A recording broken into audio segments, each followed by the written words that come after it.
unwittingly on the defensive. Smiling faces, different thoughts. Foreign ministers from the ASEAN countries held talks with their counterparts from the Asia-Pacific region and the West, seeking ways to enhance cooperation. But not everybody is on the same track. The Philippines and Vietnam want to make their territorial disputes with China an international issue.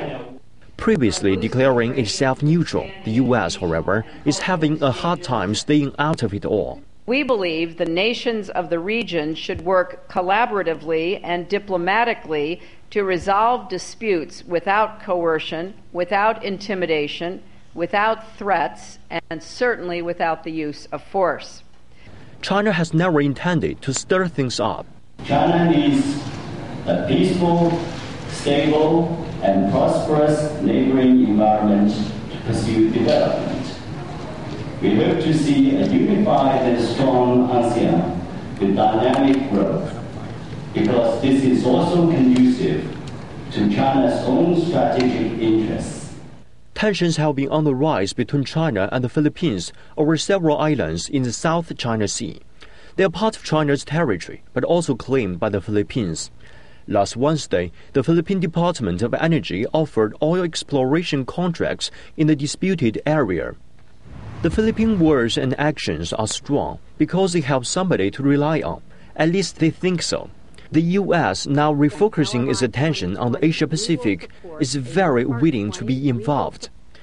Its Secretary of State has been a busy woman. From Afghanistan to Japan to Mongolia and then Vietnam, Laos and Cambodia.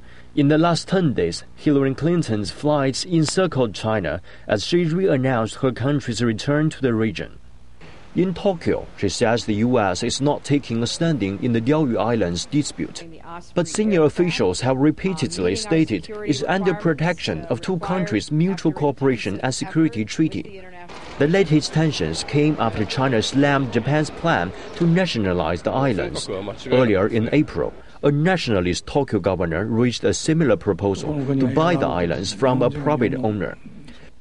Hillary Clinton called Mongolia a democratic model for Asia and praised Vietnam for its tremendous changes and its efforts in solving the disputes in the South China Sea. Circling around China shows the U.S. intention to be more involved in the Asia-Pacific region. Countries should remember that when shepherds quarrel, the wolf has its best chance.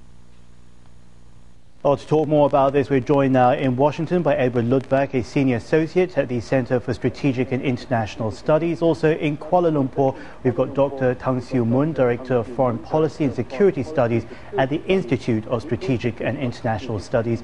And here in our studio in Beijing, Ran Zhongzi, Vice President of the China Institute of International Studies. Thank you very much to one and all for joining us here. Let's talk about this.